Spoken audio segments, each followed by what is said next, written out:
Okay.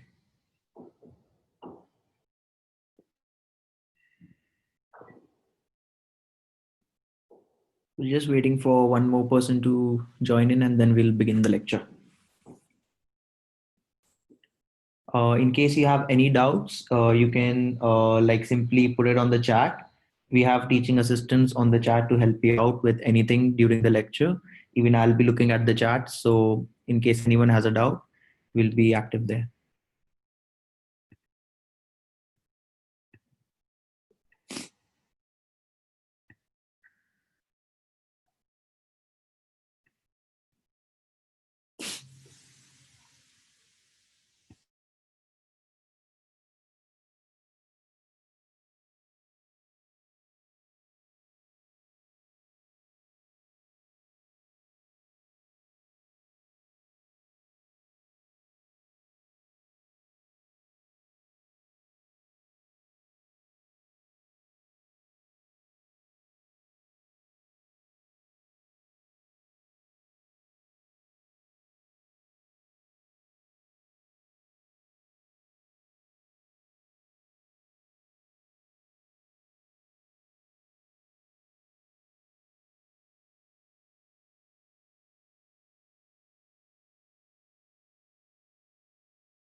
Okay. So, hi guys. Welcome to your first class on Java programming. So, let me tell you a bit about myself. I'll be your instructor for this course. First of all, I'm Siddhan, and I have been a software developer for the past few years. I worked in web development, Android development, as well as competitive programming. मैंने बहुत startups के साथ काम भी किया हुआ है. I've also worked under the government of India for cryptography research. Then uske baad I'm a part of Google's developer group in Delhi chapter where I am a Java and an Android instructor. That's enough about me. I'll be your instructor for this course at AcadView. So let's talk a bit about AcadView first, right? What is AcadView? We are, you can say, kind of a coding school. ठीक है, हम लोग का vision है to bridge the gap of IT in the university students and the industry. होता क्या है कि स्पेशली इंडिया में जो यूनिवर्सिटी के कोर्सेज हैं, ठीक है, वो इंडस्ट्री स्टैंडर्ड से काफी डिफरेंट है. मतलब जो आपको यूजुअली पढ़ाया जा रहा है और जो इंडस्ट्री में डिमांड है उसमें बहुत फर्क है. ठीक है, तो ये जो गैप है इसी को ब्रिज करना चाहते हैं हम अकेडव्यू में. So far we have taught over 1500 students and we have got a very positive response from all of them. So इस जो गैप को है ब्रिज करना ही हमारा विजन है, राइट? अब यहाँ पे मैंने एक लाइन लिखी है, coding is the most in demand skill. So जैसे जैसे आप देख सकते हो in the past 15 years itself, the most important part has been the internet and programming. And इसकी अगर आप इस फील्ड में अच्छे हो तो you will never be jobless and you will always earn a lot. ठीक है, मेनी पीपल थिंक कि कोडिंग करने के लिए आपको बहुत बड़ा कोई जीनियस होना पड़ेगा या आपको आपका बहुत ही मतलब आपको पहले से ही आनी चाहिए, मतलब सबके बस की बात नहीं है. But let me tell you, ऐसा कुछ भी नहीं है. एक ही चीज चाहिए मुझे कि आप लोगों में हो determination. If you are hard working, then let me tell you, coding करना बिल्कुल भी मुश्किल नहीं है. इनफैक्ट अगर आप किसी टेक्निकल बैकग्राउंड से नहीं हो तो भी आप कोडिंग बहुत अच्छे से कर सकते हो. और बस आप हार्ड वर्क दो, and being a part of Acadview I can assure you, you are in safe hands. So अभी हमने बताया कि हम एक कोडिंग स्कूल है जहाँ पे हम आपके स्किल्स को इनहांस करेंगे बेसिकली, राइट. लेकिन ऐसे और भी हो सकते हैं. तो why you should choose Acadview, right? What is the reason कि आपको अकेडव्यू से ही ट्रेनिंग लेनी चाहिए? वेल, एक सिंपल रीजन है, कल्चर, राइट. अकेडव्यू का कल्चर इज अनपैरेलल, फाइन. क्योंकि जैसे कि मैंने बात की आपसे सबसे पहले, it's not the aptitude, it's the hard work that matters. तो पहले से ही अगर हम सोचे कि हम लोग ये अज्यूम नहीं करते कि आप बहुत ही स्मार्ट होगे, आप ये होगे, नहीं, ऐसा कुछ भी नहीं है. हमें बस हार्ड वर्किंग स्टूडेंट्स चाहिए, that's all.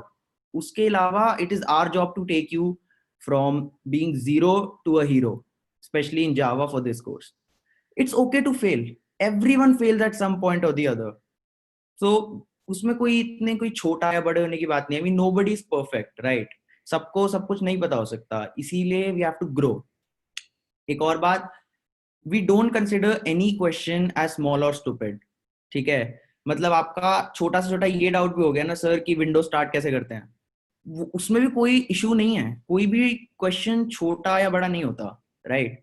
So every question is respected and everything is important, क्योंकि आज आपका जो क्वेश्चन या डाउट होगा वो 100 और बच्चों का डाउट हो सकता है, right.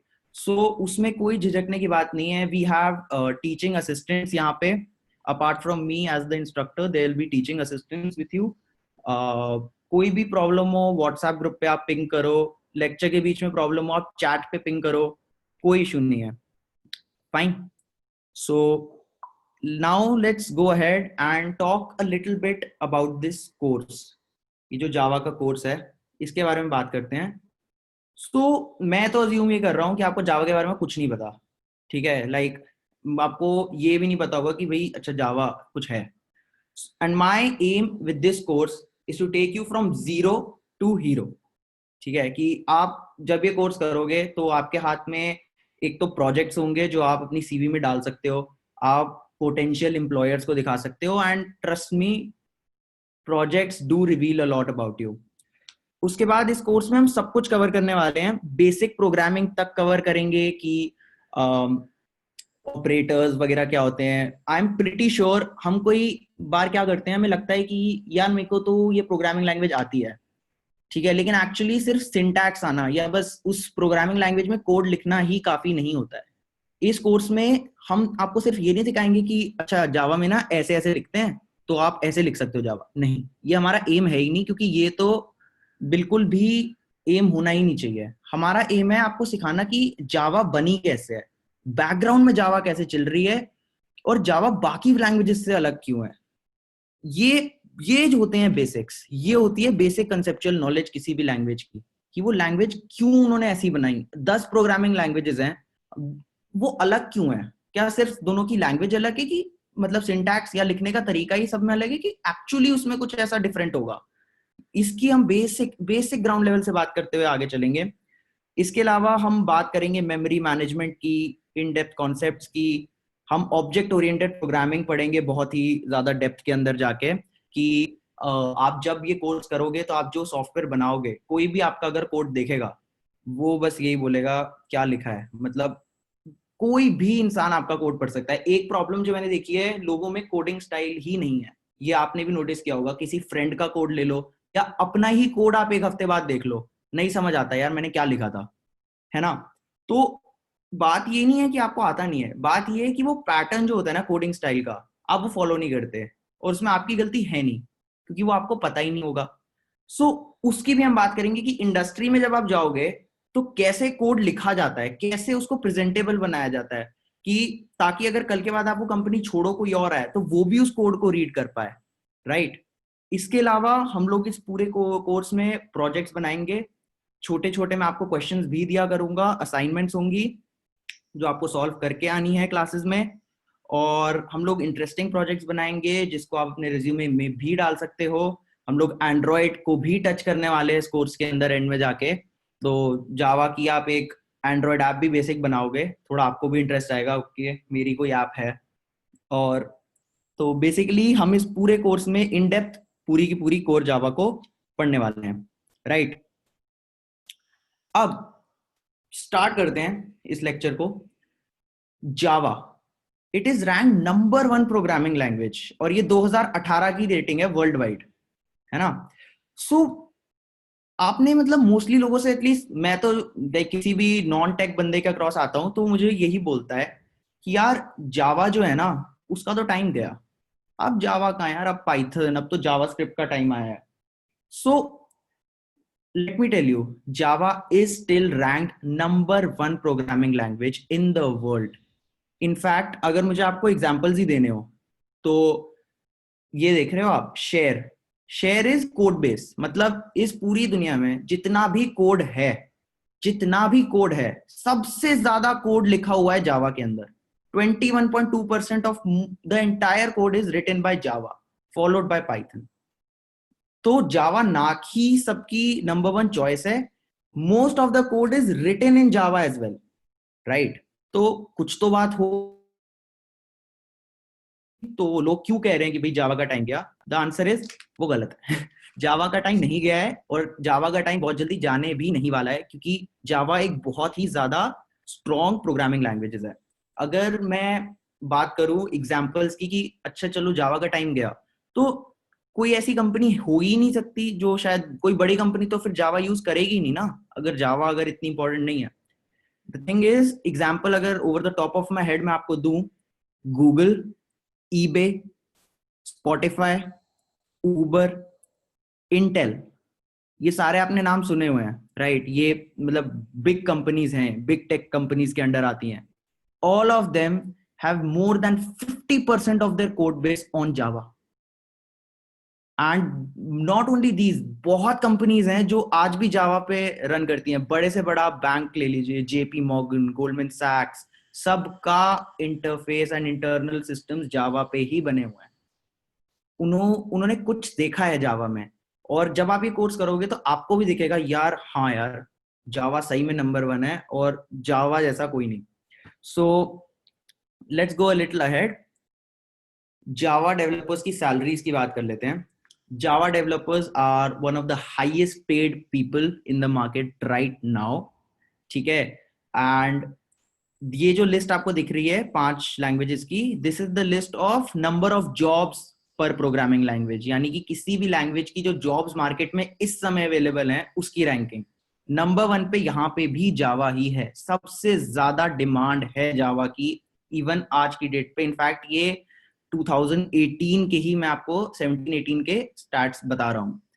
It is very highly paid, trust me, it is very highly paid, and बहुत ही ज्यादा डिमांड है जावा डेवलपर्स की। और अब आपको लगेगा कि ऐसे तो फिर सबको जावा करनी चाहिए। बात यह है कि जावा ऊपर ऊपर से सब पढ़ लेते हैं, लेकिन जब आप ये कोर्स करोगे तो आपको पता चलेगा कि ओके, जो मैं सोच रहा था जावा के बारे में वैसा नहीं है, जावा में बहुत कुछ है, और इसीलिए शायद इसकी इतनी डिमांड है जो ये इतना कुछ कर पा रहा है। सो आई होप मैं आपका बेसिक इंटरेस्ट क्रिएट कर पाया हूं कि भाई हाँ, Java is a good language, Java is the language to go for.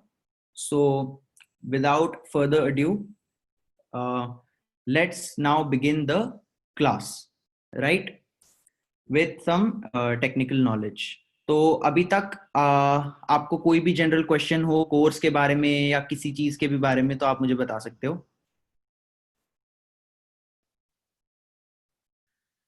Okay, so now we are about to start the course, fine. So सबसे पहले जब हम जावा की बात करेंगे, I just start the software as well,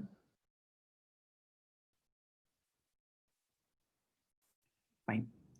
सो जब हम Java की बात करते हैं, ठीक है, तो जावा में ऐसा क्या देख रही हैं सारी कंपनीज, जावा के ऐसे वो क्या फीचर्स हैं जो इतने ज्यादा वैल्यू के इन कंपनीज को लग रहा है कि भाई हाँ, जावा जावा यूज करेंगे, हम जावा पे अपना सिस्टम बनाएंगे। तो फर्स्ट पॉइंट है कि Java is very simple and secure, fine. मतलब जावा सीखना बहुत आसान है। जावा जिस तरीके से आप कोड जब जावा में लिखोगे तो that is very easy to write, उसमें बिल्कुल भी कॉम्प्लिकेशंस नहीं है। जैसे एक लैंग्वेज है PHP, एक लैंग्वेज है C। इनमें सिंटैक्स तो ठीक है, लेकिन जब आप कॉम्प्लेक्स प्रोग्राम्स लिखते हो ना, बहुत इश्यूज आते हैं और उनको रिजॉल्व करना और भी मुश्किल हो जाता है। ऐसा कुछ जावा में आपको देखने को ही नहीं मिलेगा। जावा लिखनी बहुत आसान है, ये आप इस कोर्स में देखोगे भी। ठीक है, तो सिंपल इज मींस कि इसको लिखना बहुत आसान है। दूसरा सिक्योर। सिक्योरिटी की भी हम आगे बहुत अच्छे से बात करेंगे, लेकिन मैं ऊपर ऊपर से अभी आपको ये बता देता हूं। जावा सिक्योर है, इसका मतलब ये है कि जब आप किसी और प्रोग्रामिंग लैंग्वेजेस में यूजुअली कोड करते हो ना, तो आपको काफी सिक्योरिटी की चीजें देखनी पड़ती है। जैसे आप कोई भी सॉफ्टवेयर बनाओगे, आपको देखना है ना कि यार कोई मेरा सॉफ्टवेयर हैक ना कर ले। जावा में काफी हद तक आपकी सिक्योरिटी इनबिल्ट है, तो आपको एक टेंशन तो चली गई कि भाई अरे यार कुछ सिक्योरिटी देखनी हो, ये देखना हो। मोस्टली आपका जावा में कवर्ड है। जहां जहां भी वल्नरेबिलिटीज हो सकती हैं वो मैं आपको बताऊंगा आगे इस कोर्स में। बट अभी के लिए आप समझ लो, जावा ने आपका काम, एक तो लिखनी आसान है, सिक्योरिटी भी मिल रही है भाई, तो अच्छी लैंग्वेज है बहुत ज्यादा। दूसरा पॉइंट, ये इसका सेलिंग पॉइंट है, ये इसकी यूएसपी है कि ये है प्लेटफॉर्म इंडिपेंडेंट। इसका मतलब क्या है? इसका मतलब ये है कि इसको इस बात से फर्क नहीं पड़ता कि आप जावा चला कर रहे हो, आप जावा कहीं भी चला सकते हो। आप जावा अपने लैपटॉप पे चला सकते हो, फोन पे चला सकते हो, सर्वर पे चला सकते हो, या कई लोगों ने सुना होगा यहाँ पे रास्पबेरी पाई करके एक आता है, छोटा सा हार्डवेयर मिनी कंप्यूटर होता है, आप उस तक पे जावा चला सकते हो बिना किसी इशू के। सो जावा आप किसी छोटी से छोटी डिवाइस से लेके बड़ी से बड़ी डिवाइस पे, टीवी टोस्टर तक में सैमसंग ने जावा डाला हुआ है। मतलब Java is depends on no platform, कहीं भी चला लो आप जावा को। फाइन। इसके बाद Java is multi threaded, right. Multi threaded environment का मतलब यह है कि जावा एक बार में बहुत काम कर सकती है।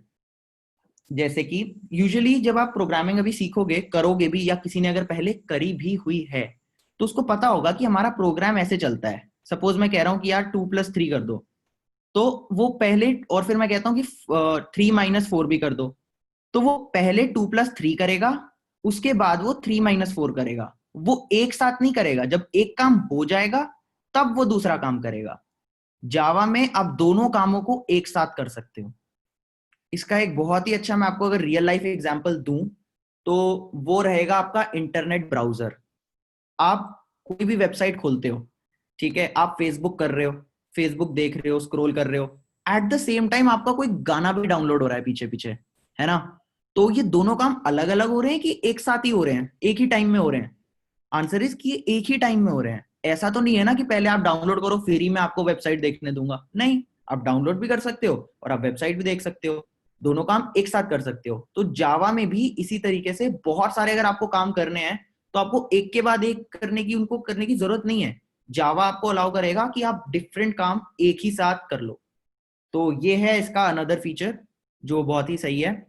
Java is highly robust and portable.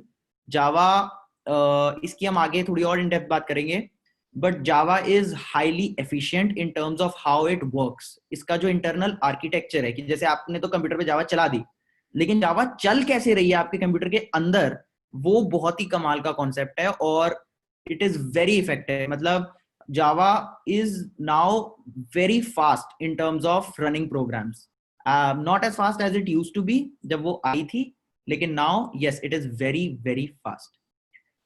Last point, write once run anywhere. ये बहुत ही इंपॉर्टेंट पॉइंट है जावा का।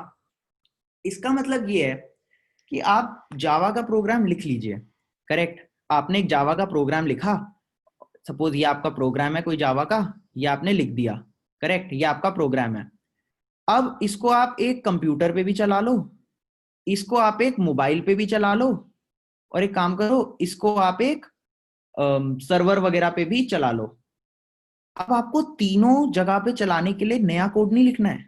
ये जो आपने प्रोग्राम लिख दिया ना, ये सॉफ्टवेयर आपने यहां बना दिया, ये सेम सॉफ्टवेयर ही तीनों जगह चलेगा, आपको कोड लिखना ही नहीं है।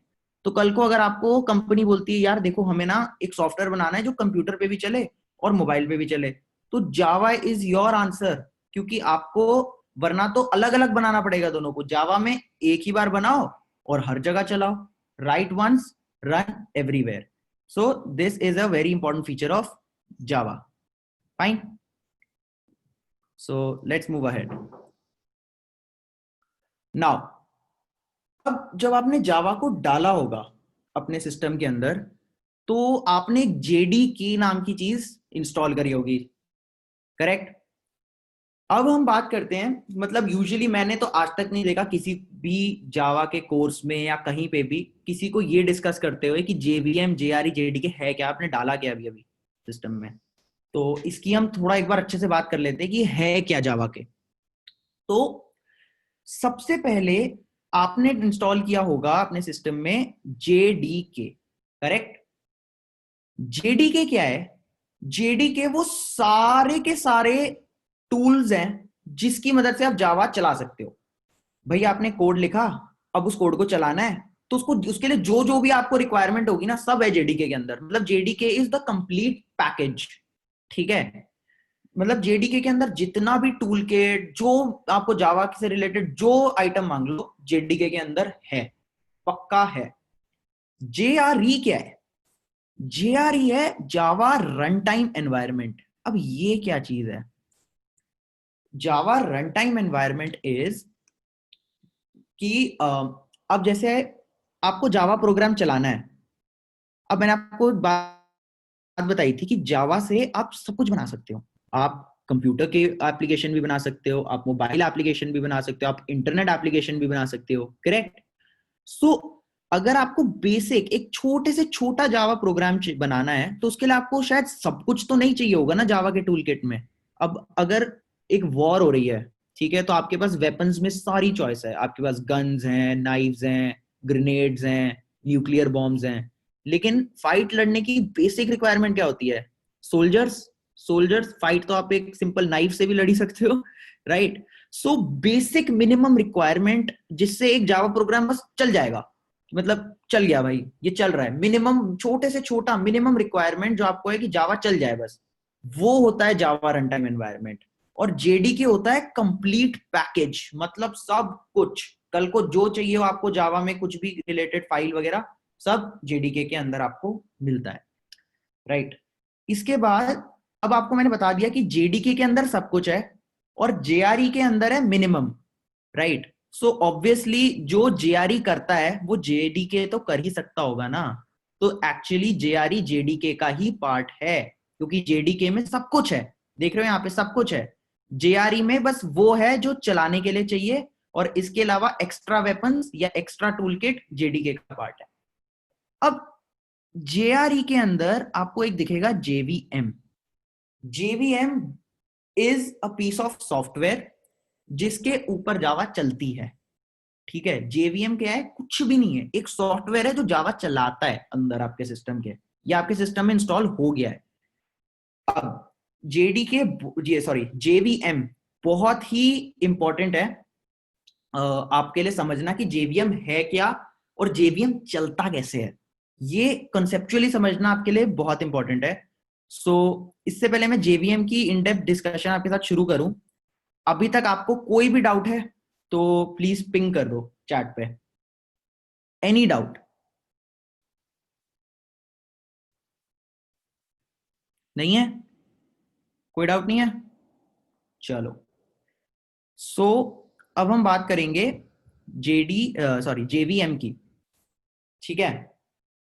JVM कैसे चल, JVM है क्या, इससे पहले मैं ये पूछता हूं कि कोई भी प्रोग्रामिंग लैंग्वेज, ओके,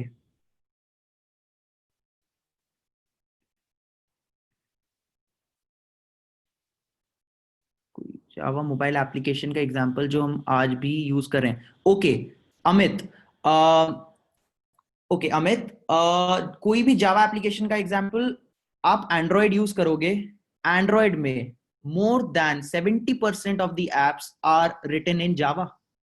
आप फेसबुक की ऐप यूज कर रहे हो अपने मोबाइल में, वो जावा में ही बनी हुई है। आप व्हाट्सएप यूज कर रहे हो, लाइक व्हाट्सएप पूरी जावा में बनी हुई है, राइट? सो कोई भी आप ऐप उठाओ, मैं एंड्रॉयड स्पेसिफिक बात कर रहा हूं अभी, एंड्रॉयड की डेवलपमेंट होती ही जावा में है।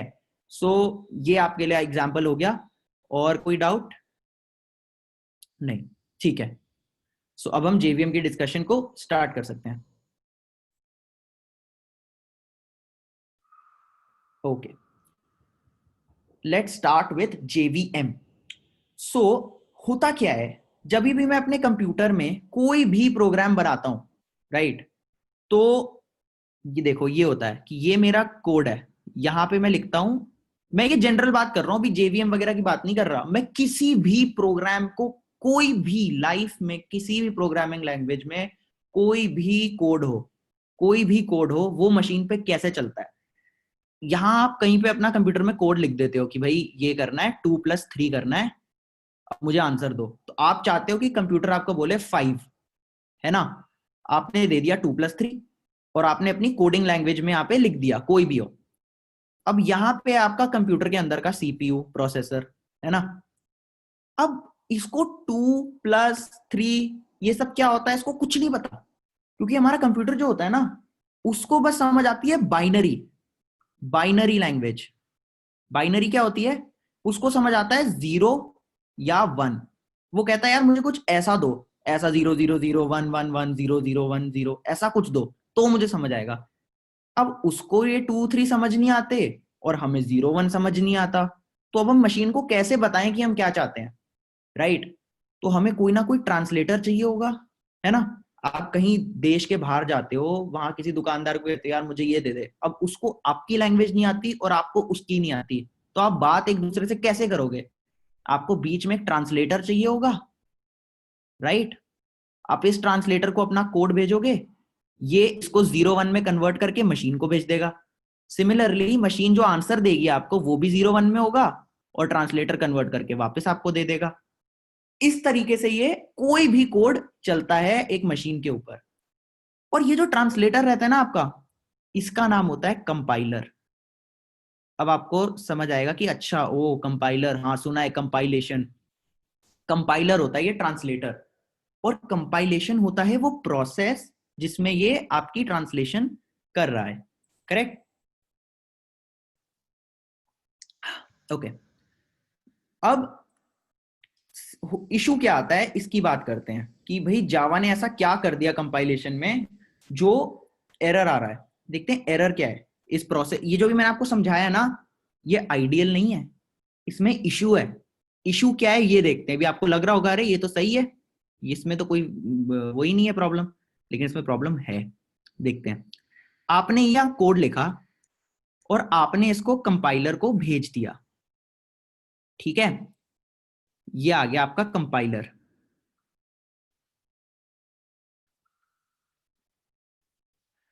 अब कंपाइलर ने आपके कोड को 0 और 1 में कन्वर्ट कर दिया और इसको दे दिया मशीन को, ठीक है। अब मान लो, एक सेकंड के लिए मान लो कि ये जो मशीन है ना, ये इंटेल की कोई इसमें प्रोसेसर डली हुई है और ये विंडोज चला रहा है, ठीक है। अब इशू आ गया है, इशू क्या है कि अलग अलग जो प्रोसेसर और ऑपरेटिंग सिस्टम्स होते हैं ना, अलग अलग मशीन को सेम के लिए, अगर जैसे सपोज इसने यहाँ पे लिखा होगा 0 0 1 0, इसका मतलब इस मशीन के लिए होगा कि 2+3 करो, ठीक है, क्योंकि मैंने यहां लिखा था 2+3। यही यही आउटपुट का मतलब अगर कंपाइलर एक, यही कंपाइलर अगर एक दूसरी मशीन को दे, यानी कि मान लो मेरा एंड्रॉयड फोन जिसके अंदर होता है ARM प्रोसेसर और वो एंड्रॉयड चलाता है, मेरा फोन है ये, मैंने यही अपने फोन पे दे दिया, तो उसके लिए इस बात का मतलब 2+3 ना होके शायद 2 - 3 होगा। मतलब अलग अलग प्रोसेसर ऑपरेटिंग सिस्टम अलग अलग मशीन के लिए सेम बात का मतलब कुछ और हो सकता है, ये यूनिवर्सल नहीं है।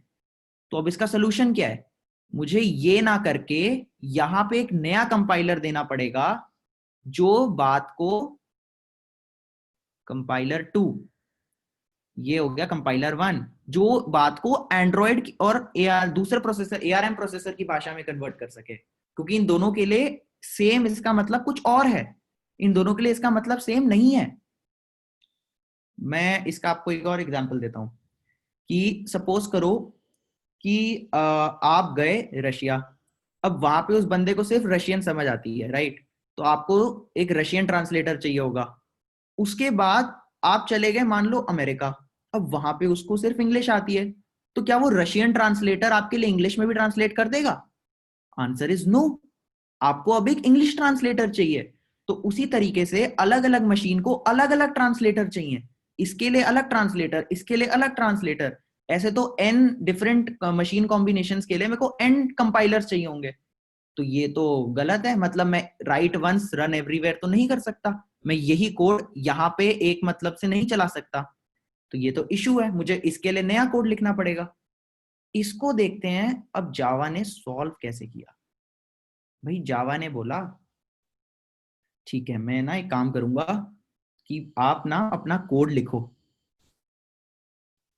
यहां पे आपने अपना लिखा कोड, ठीक है, जो भी आपका कोड है। जावा क्या करेगा, इस कोड को एक नए फॉर्मेट में कन्वर्ट कर देगा। सबसे पहले एक तरीके की, इसको भी कंपाइल नहीं कर रहा होता एक्चुअली। ये जो आपने डॉट जावा फाइल बनाई है ना, जावा फाइल्स का एक्सटेंशन होता है डॉट जावा, जैसे इमेज फाइल्स का होता है ना dot IMG, sorry dot JPG, dot PNG, ये सब। तो ऐसे ही जावा फाइल्स का होता है डॉट जावा, ठीक है। अब आपने जैसे ही अपना कोड बना दिया यहाँ पे, करेक्ट, जावा क्या करेगा, इसको एक नए फॉर्मेट में कन्वर्ट कर देगा जिसको हम कहते हैं डॉट क्लास। और ये जो फाइल नई बना देता है ना जावा आपके कोड को उठा के, इसको लोग कहते हैं बाइट कोड। ये चाहो तो कहीं नोट कर लो, ये यही कैच है, यही जावा को अलाउ करता है कि एक ही कोड को हर जगह चला लो। तो अभी तक जावा ने क्या किया है, उसने आपकी डॉट जावा फाइल ली, मतलब जहां पे भी आपने अपना कोड वगैरह लिखा होगा जावा का, उसको इसने कुछ अपने अंदर प्रोसेसिंग करके एक नई फाइल बना दी डॉट क्लास, और इसको कह दिया बाइट कोड। ठीक है, ये मशीन को समझ नहीं आएगा। अब लेकिन हमने क्या किया, इस फाइल को मशीन को नहीं दिया, मशीन को देने से एक सेकंड पहले मैंने इस फाइल को एक सॉफ्टवेयर को दे दिया, जिस सॉफ्टवेयर का नाम है जेवीएम, और फिर जेवीएम ने कुछ करके ये मशीन को दिया।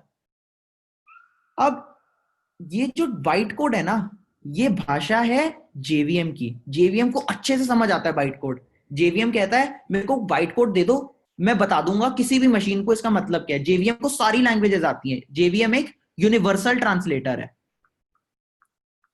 ये एक यूनिवर्सल ट्रांसलेटर है, ठीक है। ये कहता है यार अच्छा मुझे अगर बाइट कोड दे दिया ना, मैं किसी भी मशीन को बता सकता हूं कि क्या लॉजिक है।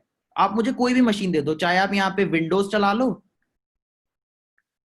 या फिर आप यही आउटपुट किसी भी एंड्रॉयड वाले को दे दो, वहां भी मैं चला दूंगा, मेरे को कोई इशू नहीं है। आप किसी तीसरी मशीन पे चलाने को बोल दो, किसी इंटरनेट एप्लीकेशन पे, मेरे को कोई इशू नहीं है, मैं चला दूंगा। मुझे क्या चाहिए, बस ये बाइट कोड। मेरी तो बहुत ही बड़ी प्रॉब्लम सॉल्व हो गई है यहाँ पे, मेरे को इतने सारे ट्रांसलेटर्स ही नहीं चाहिए। तो अगर कल को एक नई मशीन आ गई, किसी ने एक नई मशीन बना दी और वो कहता है यार इस पे जावा चला के दिखा, तो मुझे एक नया ट्रांसलेटर थोड़ी चाहिए इसके लिए। मैं क्या करूंगा, मैं यहाँ पे इसके ऊपर जेवीएम डाल दूंगा, मैं बोलूंगा ले भाई तू जेवीएम चला, और जेवीएम को मैं सीधा यही अपने कोड की क्लास फाइल भेज दूंगा। जेवीएम इसको ट्रांसलेट करके एक नई मशीन को भी बता सकता है, क्योंकि जेवीएम क्या है, जेवीएम इज यूनिवर्सल, जेवीएम को तो कोई इशू ही नहीं है। सो इस तरीके से जावा ने इतनी बड़ी प्रॉब्लम सॉल्व कर दी कि आप लिखो एक जगह और चलाओ हर जगह। Write once, WO, run anywhere, RA। ये एक फीचर मैंने आपको याद है लास्ट में स्टार मार्क कराया था, यही है वो feature. You write it once and you run it anywhere, right, this is JVM। अब how is it different from other programming languages, ये आपको अब समझ आ गया होगा। अच्छा, क्योंकि जावा इस तरीके से चलता है ना कि पहले बाइट कोड बनाता है यानी कि डॉट क्लास फाइल, फिर उसको जेवीएम में डालता है, इस रीजन की वजह से जावा को बोला जाता है इंटरप्रेटेड लैंग्वेज। क्योंकि इसमें कोई ऐसे बीच में प्रॉपर कंपाइलर नहीं है, कहीं भी देख रहे हो आप, कहीं भी आपको एक कंपाइलर एक ट्रांसलेटर दिख रहा है, नहीं, मेरे पास एक ही बंदा है जेवीएम जो यूनिवर्सल है, इसलिए इसको कहते हैं इंटरप्रेटेड। और जो इससे पहले देखी थी ना, जिसमें कंपाइलर के अंदर जाता है पहले और फिर वो मशीन के पास जाता है, करेक्ट, जैसे कि उसका एग्जांपल है सी, राइट, सी लैंग्वेज के बारे में आपने सुना होगा, तो उनको कहते हैं कंपाइल्ड लैंग्वेजेस, उनको कहते हैं कंपाइल्ड लैंग्वेजेस। जावा जैसी लैंग्वेजेस को कहते हैं इंटरप्रेटेड लैंग्वेजेस। जावा जैसी एक और इंटरप्रेटेड लैंग्वेज का एग्जांपल दूं तो पाइथन, पाइथन भी इंटरप्रेटेड है, ठीक है। सो ओके, अभी तक आपको कोई भी डाउट है तो चैट पे आप पिंग कर दो।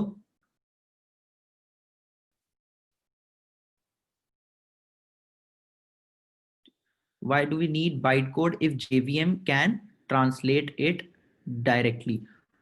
Okay. Gagandeep, good question.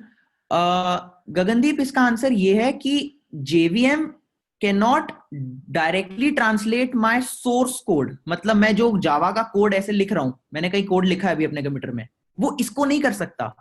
JVM को बस बाइट कोड समझ आता है। वो बाइट कोड को देखेगा और किसी भी मशीन को बता देगा, अच्छा इसका मतलब ये है।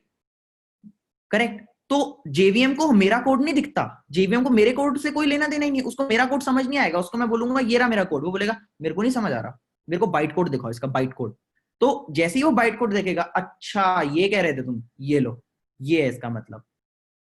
ठीक है, कोई भी डाउट किसी को? Can you repeat the last line about interpreted? Okay Gagandeep, interpreted का मतलब होता है कि ये जो जावा की लैंग्वेज है, it doesn't convert the source directly into zeros and ones. ठीक है, it converts it into a intermediate format called byte code. और इस बाइट कोड को जेवीएम कंपाइल नहीं करता, जेवीएम समझता है और समझाता है। इसमें कहीं भी एक प्रॉपर कंपाइलर आपको बीच में नहीं दिखेगा। अगर एक कंपाइलेशन प्रोसेस होता है तो वो डॉट जावा से डॉट क्लास के बीच में होता है। Okay okay Ishaan, byte code होता क्या है? बाइट कोड बेसिकली आपका होता है कि आपके पास, मानो एक आपने लिखा, देखो आपने अपना प्रोग्राम, या आपके कंप्यूटर की स्क्रीन है, यहां आपने अपना कुछ प्रोग्राम लिखा है। ओके, ये डॉट जावा करके एक फाइल होगी आपके कंप्यूटर के अंदर, आपने सेव कर दी। अब आप कहते हो जेवीएम को, क्योंकि जावा का कोई भी सॉफ्टवेयर, मैंने आपको फर्स्ट लाइन जेवीएम की ये बोली थी कि JVM is a piece of software जिसपे जावा चलता है। जेवीएम पे जावा चलता है, लेकिन जेवीएम इज एन इंटरप्रेटर, वो समझ सकता है, लेकिन क्या, वो सिर्फ बाइट कोड समझ सकता है। तो मैं अपने सोर्स कोड को एक नए फॉर्मेट में कन्वर्ट कर देता हूं जिसकी एक्सटेंशन होती है डॉट क्लास। इसको कहते हैं बाइट कोड। ये जो कन्वर्जन हुआ ना, बाइट कोड में मेरा कोड नहीं होगा, बाइट कोड में एक नया combination of 0 1 and even sometimes रहता है। ठीक है, ये इसमें मेरा कोड नहीं लिखा होगा, इसके अंदर एक नई लैंग्वेज लिखी होगी जो बाइट कोड होगी। ये आपको देख के नहीं समझ आएगा। अगर मैं आपको बाइट कोड दे दूं, आप कहोगे ये क्या लिखा हुआ है, मैंने तो कुछ और लिखा था। Byte code is a language जो जेवीएम को समझ आती है, तो मैंने इसको कंपाइल कर दिया इनटू अ लैंग्वेज जो जेवीएम को समझ आती है। तो जो लैंग्वेज जेवीएम को समझ आती है उसे कहते हैं बाइट कोड। तो मैंने इसको कर दिया बाइट कोड में कन्वर्ट। अब जेवीएम के लिए मैंने इसको बाइट कोड में कन्वर्ट क्यों किया है? क्योंकि जेवीएम की खासियत यह है कि अगर मैं इनपुट में बाइट कोड दे दूं ना, तो ये किसी भी मशीन के लिए सेम मतलब निकाल सकता है। हर मशीन के लिए बता सकता है कि अच्छा इसका मतलब ये है, किसी भी मशीन पे चला सकता है। जबकि जब मेरे पास एक वो होता था, नॉर्मल कंपाइलर होता था, तो यहां पे कंपाइल करके सिर्फ एक ही मशीन पे चला सकता था मैं, यही आउटपुट दूसरी मशीन पे नहीं चलता था। Okay Anoor, you raise your hand, you can post the question.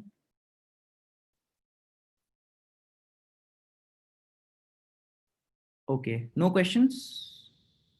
Okay, या Raghav, please post your question.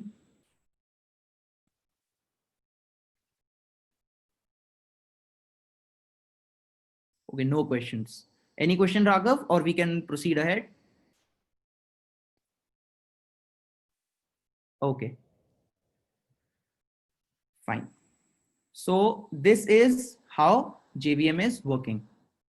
यहां पे भी स्लाइड में अगर आप ध्यान से देखोगे तो आपको दिखेगा कि ये आपने कोई प्रोग्राम डॉट जावा, ये आपका कोड है, इसको आपने कन्वर्ट किया है डॉट क्लास में, और फिर डॉट क्लासेस बेसिकली आपका बाइट कोड, और बाइट कोड को भेजा विंडोज जेवीएम पे जो अपने विंडोज में डाली हुई है, तो वो विंडोज को बता रहा है इसका मतलब क्या है। Similarly same program, program dot Java, same code है, ये दोनों अलग अलग सिस्टम पे चल रहा है।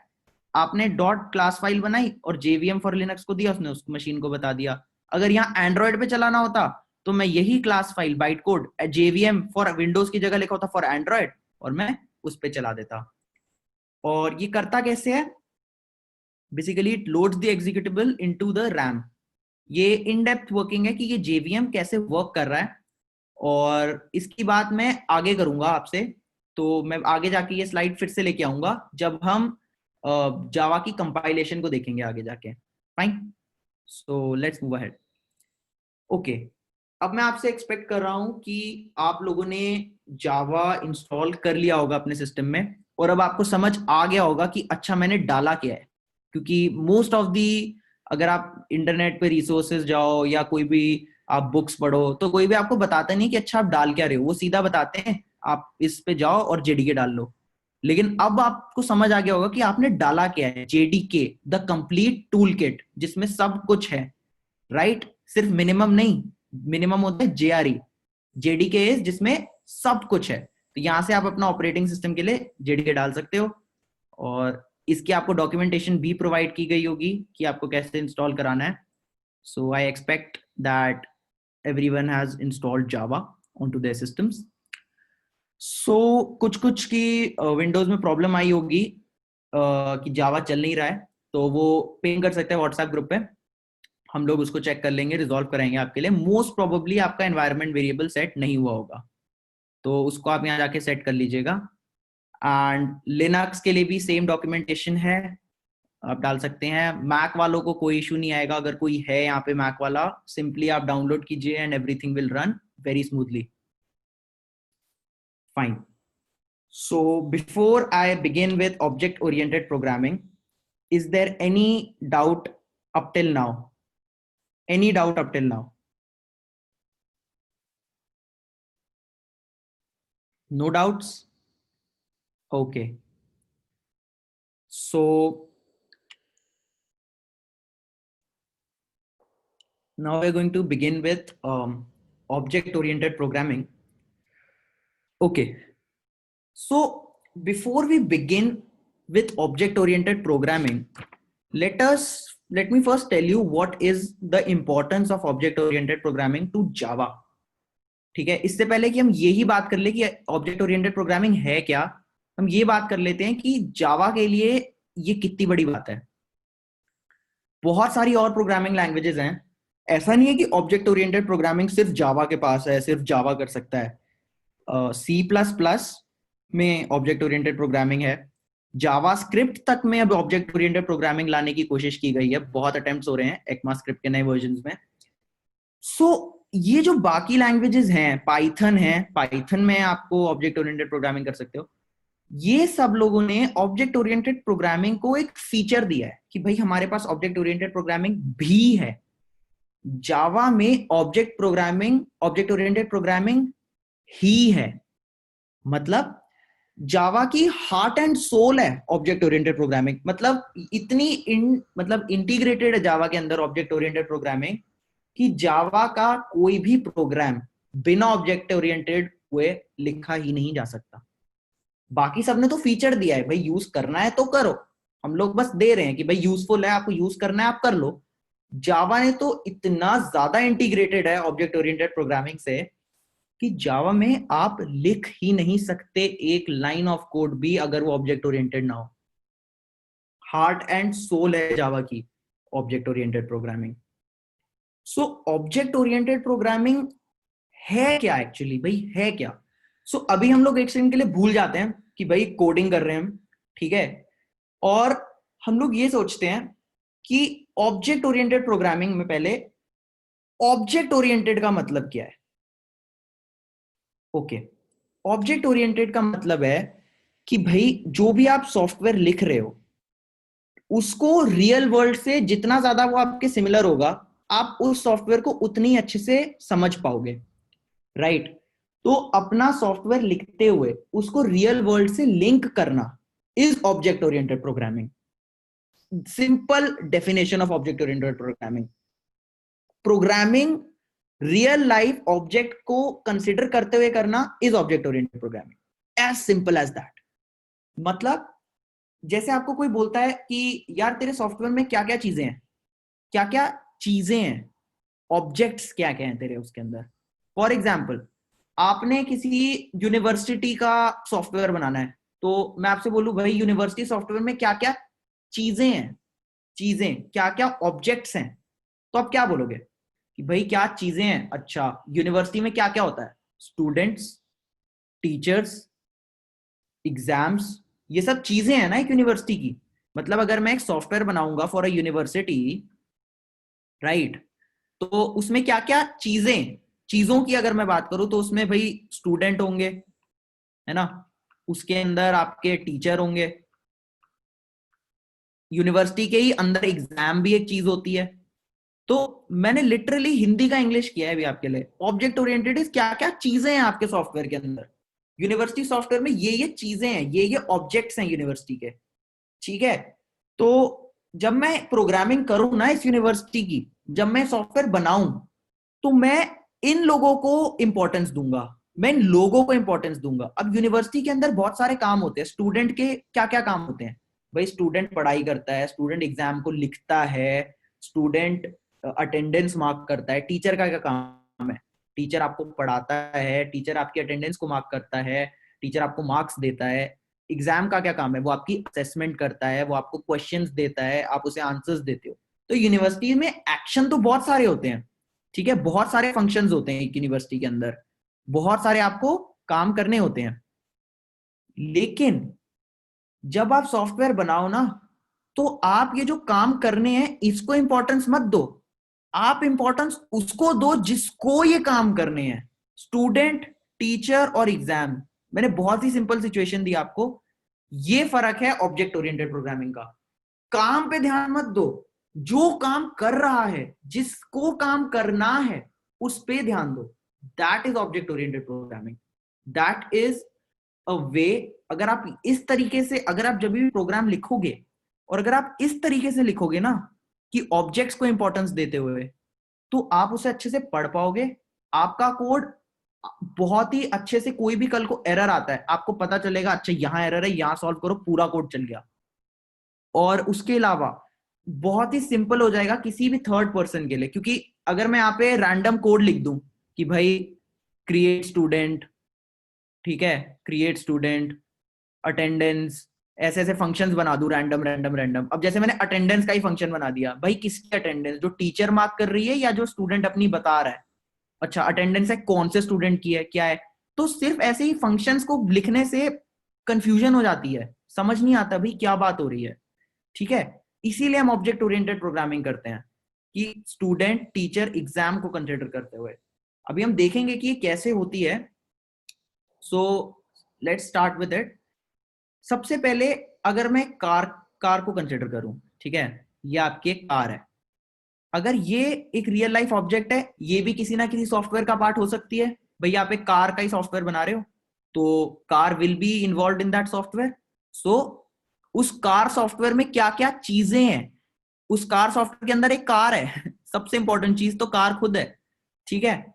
सो ऑब्जेक्ट ओरिएंटेड प्रोग्रामिंग का मतलब ये होता है कि जब आप उसे अपने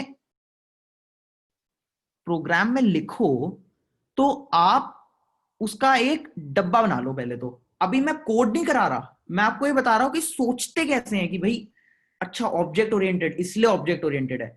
तो जो चीजें हैं ना, उनका एक डब्बा बना लो अभी मन में कि भाई अच्छा कार। अब उसके बाद इसके अंदर हम लिखेंगे उसकी सारी प्रॉपर्टीज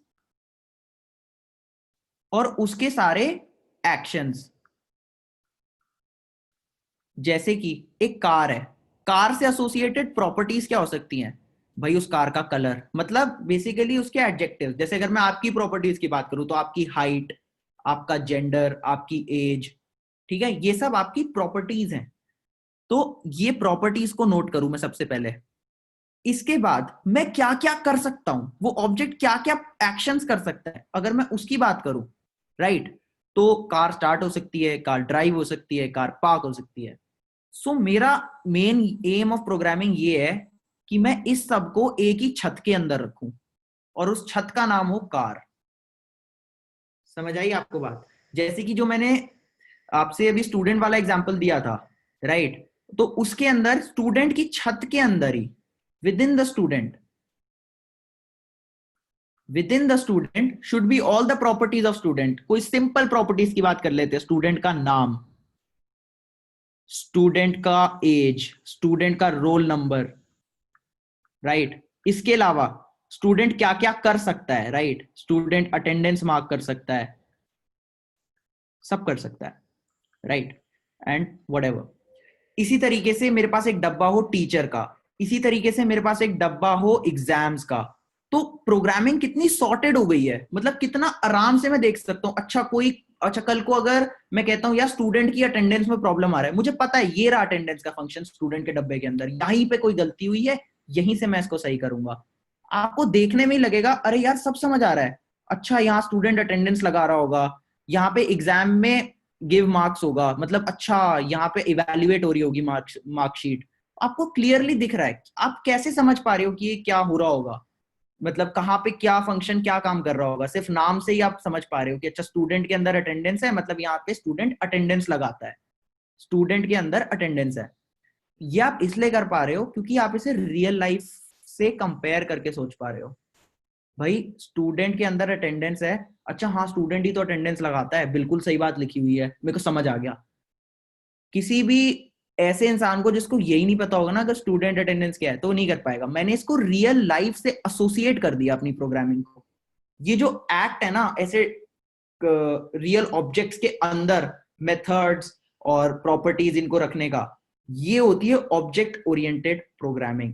इस तरीके से अगर आप अपने प्रोग्राम को लिखोगे ना तोड़ तोड़ के चीजों में, और चीजों के अंदर उनकी प्रॉपर्टीज और उनके एक्शंस लिखने में, तो उस प्रोग्रामिंग को कहेंगे ऑब्जेक्ट ओरिएंटेड प्रोग्रामिंग।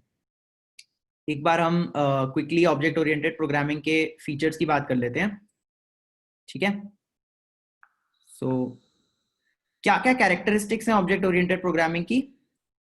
सबसे पहला है एवरीथिंग इज एन ऑब्जेक्ट। ये मैंने आपको बताया कि आपको सबसे पहले बोला जाए कि भाई सिंपल सा एग्जांपल ले लेते हैं, यूनिवर्सिटी का सॉफ्टवेयर बनाएंगे आप। आपको एक यूनिवर्सिटी, आप ही की यूनिवर्सिटी ने बोल दिया है भाई हमारे लिए एक सॉफ्टवेयर बना दो। तो आप उसमें यूनिवर्सिटी में जो जो भी है ना, अभी आप ये मत देखो कि मेरे को काम क्या क्या करने हैं, आप ये देखो कि उसमें इन्वॉल्व कौन कौन है, क्या क्या चीजें हैं मेरे सॉफ्टवेयर के अंदर, क्या क्या ऑब्जेक्ट्स हैं, चीजें हैं। तो मेरे उसके अंदर स्टूडेंट होगा, मैंने बताया आपको, टीचर होगा, and so on and so forth. तो एवरीथिंग इज एन ऑब्जेक्ट, ठीक है। A program is a bunch of objects telling each other what to do. Okay, अब स्टूडेंट को अटेंडेंस लगानी है तो वो किसको बोलेगा? टीचर को ही बोलेगा ना। तो ये ऑब्जेक्ट्स आपस में बात करेंगे, और आप देखोगे अरे हाँ यही तो होता है रियल लाइफ में भी, स्टूडेंट टीचर को अटेंडेंस देता है। तो आपको प्रोग्रामिंग में भी ऐसे करना है कि कहीं पे भी ऐसे नहीं लिखना है कि अरे स्टूडेंट और टीचर का एक नया फंक्शन, स्टूडेंट फंक्शन, मतलब ऐसा कोई आपको फंक्शन नहीं क्रिएट करना है कि student underscore teacher underscore attendance, मतलब स्टूडेंट टीचर को अटेंडेंस लगा रहा है, ऐसा फंक्शन नहीं बनाना है आपको। नहीं, दिस इज रॉन्ग। आपके पास एक स्टूडेंट होना चाहिए ऑब्जेक्ट, और एक होना चाहिए टीचर, और ये दोनों आपस में बात कर रहे होने चाहिए, जो एक्चुअली होता है। ये देखने में ज्यादा कंफर्टेबल है कि दो ऑब्जेक्ट्स आपस में बात कर रहे हैं, या ऐसे अजीब से फंक्शंस देखने में? ऑब्वियसली आपको ये देखने में ज्यादा कंफर्टेबल होगा, right. So this is the second point, right. Okay, so everything is an object, और ये आपस में बात कर सकते हैं। ये कैसे करेंगे, अगर ये आपका डाउट है तो रुक जाओ, जब भी हम आगे कोर्स में जाएंगे आपको क्लियरली समझ आएगा अच्छा ये आपस में कैसे बात कर रहे हैं, ठीक है। फिर each object has its own memory made up of other objects. ये इसकी हम बात आपको तब समझ आएगी जब हम क्लासेस नाम का टॉपिक पढ़ लेंगे। बट इसका मैं आपको एक सिंपल एग्जांपल दे देता हूं कि अगर एक टीचर का ऑब्जेक्ट है ना, ये रहा टीचर से रिलेटेड सारी प्रॉपर्टीज एंड एक्शंस का डब्बा, है ना। अब टीचर के अंदर कहीं पे एक लिस्ट ऑफ स्टूडेंट्स भी तो उसके, अब टीचर का नाम होगा, मान लो एज हो गई, सब्जेक्ट हो गया कि वो क्या पढ़ाती है पढ़ाता है, एक लिस्ट ऑफ स्टूडेंट्स भी तो हो सकती है, लिस्ट ऑफ स्टूडेंट्स, कि भाई ये टीचर इन स्टूडेंट्स को पढ़ाती है। ये लिस्ट ऑफ स्टूडेंट्स में स्टूडेंट्स तो खुद एक और ऑब्जेक्ट है, ये रहा। मतलब एक ऑब्जेक्ट के अंदर एक दूसरा ऑब्जेक्ट भी हो सकता है, ये बाकी ऑब्जेक्ट से ही बना हुआ हो सकता है, करेक्ट। सो ये कैसे होगा, मतलब एक ऑब्जेक्ट दूसरे के अंदर भी कैसे आएगा, ये भी हम आगे बात करेंगे। बट आपको समझ ये आ गया कि एक ऑब्जेक्ट के अंदर दूसरा भी कहीं ना कहीं प्रेजेंट हो सकता है। इसके बाद every object has a type, मतलब हर ऑब्जेक्ट का कोई टाइप होगा। जैसे ये ऑब्जेक्ट टीचर का है, एक डब्बा और बनाऊंगा तो ये टाइप स्टूडेंट का है। तो हर ऑब्जेक्ट का एक टाइप होगा। All objects of a particular type can receive the same messages. अब इसका मतलब ये है कि ये जो डब्बा बनाया ना मैंने, कि भाई स्टूडेंट का नाम, स्टूडेंट का रोल नंबर, ठीक है, स्टूडेंट अटेंडेंस मार्क कर सकता है तो अटेंडेंस का फंक्शन, तो ये सब जो होगा ना ये एक तरीके का ब्लूप्रिंट है। मतलब ये वो काम है जो हर स्टूडेंट करेगा, मेरी यूनिवर्सिटी का हर स्टूडेंट ये काम करेगा। करेक्ट। तो यहाँ पे यही बात लिखी हुई है कि all objects of a particular type can receive the same messages, मतलब कि ये सेम सेम ब्लूप्रिंट को ही फॉलो करेंगे। यानी कि अगर एक ब्लूप्रिंट पड़ा है मेरे पास एक कार का, ठीक है, तो सारी कार उसी स्पेसिफिकेशन की बनाते हैं। जैसे एक होंडा सिटी बना रहा है कोई कंपनी, होंडा होंडा सिटी बना रही है, तो सारी होंडा सिटी में सेम ही रहता है, सारे फीचर, सारी डायमेंशन, सब कुछ। क्यों? क्योंकि वो एक ब्लूप्रिंट को फॉलो कर रहे हैं। तो मेरी यूनिवर्सिटी की सॉफ्टवेयर में जो भी स्टूडेंट होगा, उस हर स्टूडेंट के पास ये प्रॉपर्टी और ये एक्शंस होंगे। क्यों? क्योंकि यही स्टूडेंट के क्रिएशन का ब्लूप्रिंट है। सारे स्टूडेंट्स ऐसे ही होंगे। ठीक है, सो this is basically my blueprint.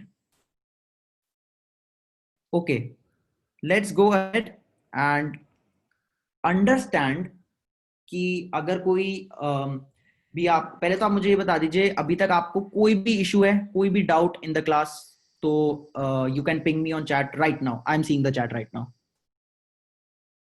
Anyone, if you have any doubt, जो भी आपने ऑब्जेक्ट ओरिएंटेड के बारे में सुना, ping on the chat right now.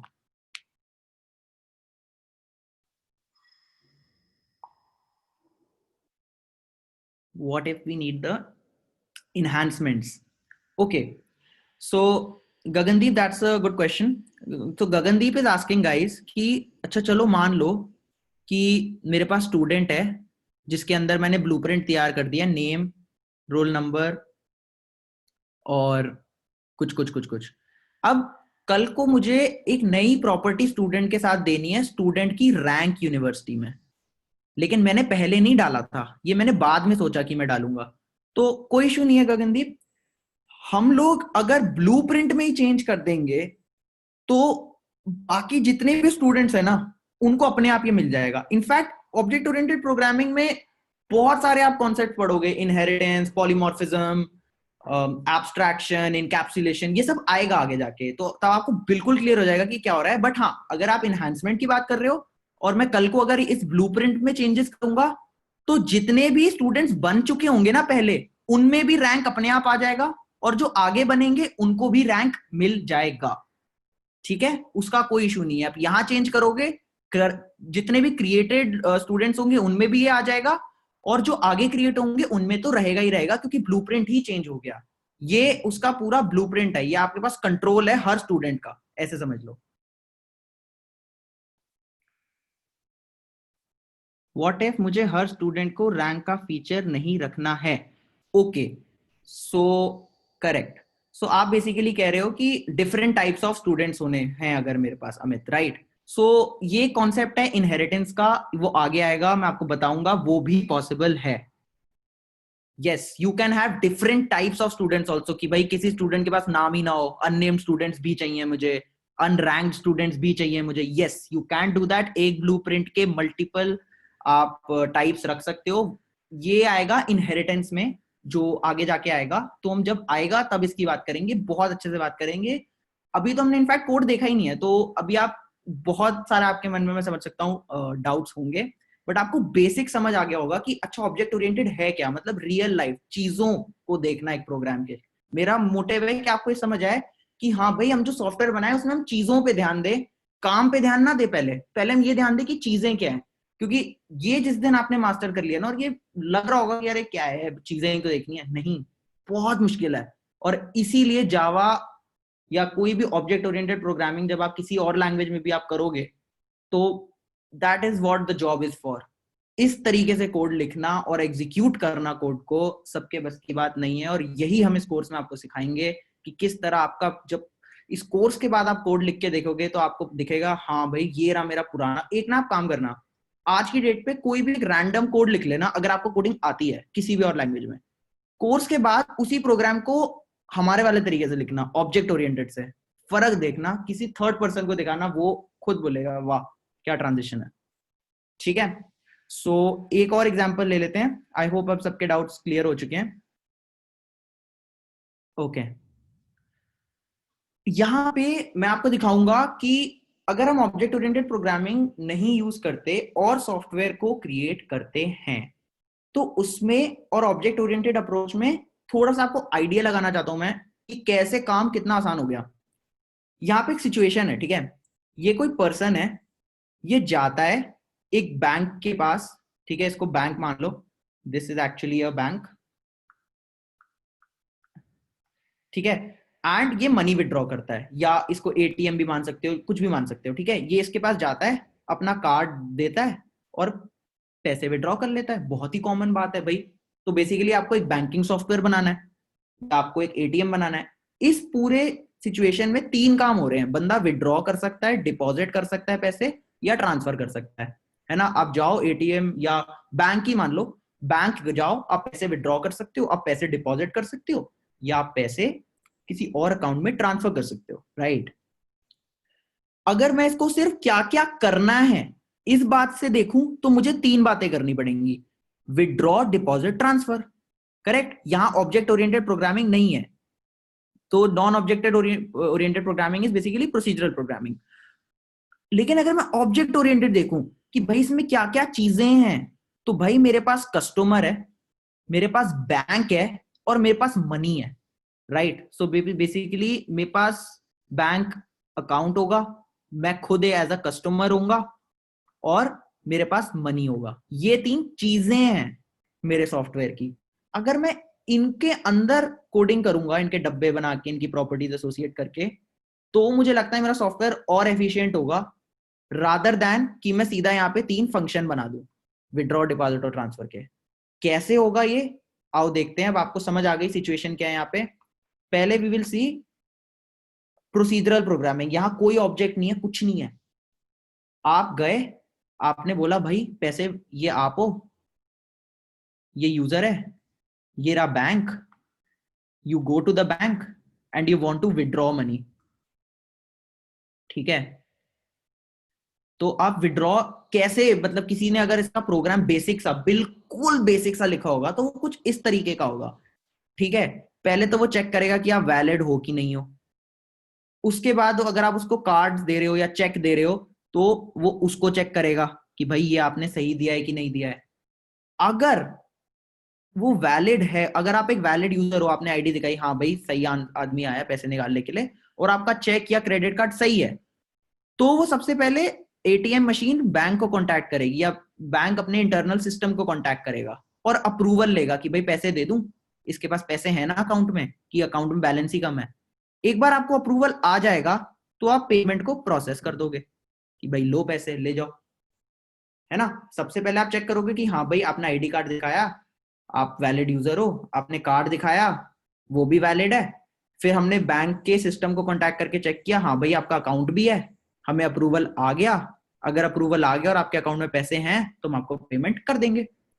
इस एक फंक्शन को बनाने के चक्कर में एक, दो, तीन, चार, पांच, एक फंक्शन को बनाने के चक्कर में अंदर पांच और फंक्शन लग गए। देखा आपने क्या हुआ। और कल को मैं कह दूं कि यार विड्रॉ होने में कुछ प्रॉब्लम आ रही है, बैंक से मेरे को पैसे विड्रॉ करने में इशू आ रही है, बैंक वाला सॉफ्टवेयर डेवलपर को पकड़ेगा, भाई चेक कर विड्रॉ नहीं हो रहा। आप आ गए यहाँ पे, आपने कहा अरे बाप रे कहां से शुरू करूं, पांच फंक्शन है, कहां पे दिक्कत आ रही होगी।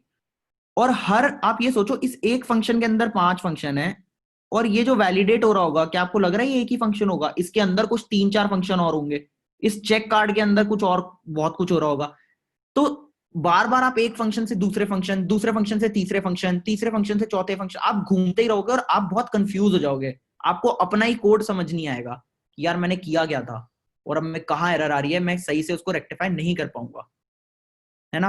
अब ये आपको आइडिया लगा कि यार यहाँ पे मुश्किलें तो हैं, ये देखने में लग रहा है, पर हाँ यार अगर गलती से भी कुछ प्रॉब्लम हुई या इसमें इन्हांसमेंट, इसी कोड में चेंजेस करने पड़े, तो भैया पूरा फंक्शन ही चेंज करना पड़ेगा। अगर मैं कल को बोलूं कि भाई सिर्फ यूजर की वैलिडिटी को चेंज करना है, तो भी विड्रॉ फंक्शन भी चेंज करना पड़ेगा, राइट। मेरा मतलब ये है कहने का, मान लो आज मैं कहता हूं कि वैलिडेट यूजर में आप आके कोई भी कार्ड दिखा सकते हो, पासपोर्ट या फिर अपना कोई भी और आधार आधार कार्ड दिखा सकते हो, कोई भी कार्ड दिखा सकते हो, ठीक है। ये फंक्शन बता देगा कि आप हो या नहीं हो। गवर्नमेंट आई, गवर्नमेंट ने बोला नहीं भाई, आज के बाद से अगर आपको पैसे निकालने हैं तो आपको सिर्फ और सिर्फ आधार कार्ड ही दिखाना है, ठीक है। तो आपको ये वैलिडेट यूजर ही चेंज करना पड़ेगा पूरा फंक्शन। और मान लो इस फंक्शन में कुछ मेगा चेंजेस हो गए, तो वही चेंजेस आपको विड्रॉ में भी करने पड़ेंगे, क्योंकि विड्रॉ में ये फंक्शन यूज हो रहा है ना। एक फंक्शन है, वो फंक्शन 10 जगह यूज हो रहा है। एक फंक्शन है, वो 10 जगह यूज हो रहा है, और कल को इस फंक्शन में कुछ प्रॉब्लम आई, हर जगह वो चेंज करना पड़ेगा इंडिविजुअली जाके। ये प्रॉब्लम है। इसको ऑब्जेक्ट ओरिएंटेड प्रोग्रामिंग से कैसे हम सॉल्व करेंगे ये देखते हैं। मैं क्या करूंगा, मैं देखूंगा कि भाई ये रहा पर्सन, ये रहा बैंक, ये यहां गया, इसको पैसे विड्रॉ करने हैं, करेक्ट। मैं तीनों के अलग अलग डब्बे बना लूंगा, यानी कि ऑब्जेक्ट्स, क्योंकि ये मेरी चीजें हैं। अब कस्टमर के अंदर है नेम, कस्टमर का नाम, एड्रेस, अकाउंट नंबर, ये उसकी फंक्शंस हैं। विड्रॉ कर सकता है, हम वैलिडेट कर सकते हैं उसे। एक बैंक के अंदर क्या क्या प्रॉपर्टीज होंगी ये देख लेते हैं। बैंक में होल्डर का नाम होगा, अकाउंट होल्डर का, उस अकाउंट का नंबर होगा।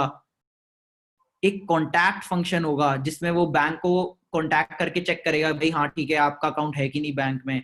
चेक बैलेंस फंक्शन होगा जो चेक करेगा आपके पास जो पैसे आप मांग रहे हो है कि नहीं है। अब मनी के अंदर एक फंक्शन होगा प्रोसेस, कि भाई पैसे निकाल दो। अब पहली बात तो ये बहुत ही ऑर्गेनाइज्ड वे में मुझे यहाँ दिख रहा है सब कुछ, मेरे को पूरा कोड ऑर्गेनाइज दिख रहा है। और कल को अगर कोई मुझे कहता है ना कि यार देखो अब जो है ना आपको कोई भी चेंजेस करने हैं बैंक के किसी फंक्शनैलिटी में, बैलेंस चेक करने का फंक्शन चेंज करना है, तो मैं सीधा बैंक वाले में जाऊंगा और यहाँ पे चेंजेस कर दूंगा, मुझे कोड में कहीं ढूंढना ही नहीं है। और सबसे मजे की बात क्या है कि जैसे ही मैं यहां चेंज करूंगा ना, तो जो जो लोग भी इस फंक्शन को यूज कर रहे थे, जैसे यहाँ पे बैंक, जैसे यहाँ पे कस्टमर है, कस्टमर बैंक से बात कर रहा है, कांटेक्ट कर रहा है बैंक को, तो वो यहां पे चेंज करने से यहां पे अपने आप चेंज हो जाएगा, right. So this is the way over here you can see the customer is saying bank dot contact. So अभी आपको आगे जाके इसकी हम नोटेशन बताएंगे कि बैंक डॉट कॉन्टैक्ट का मतलब क्या है, but this is how they are communicating with each other. It is contacting the bank with the account number. Over here in contact the account number comes.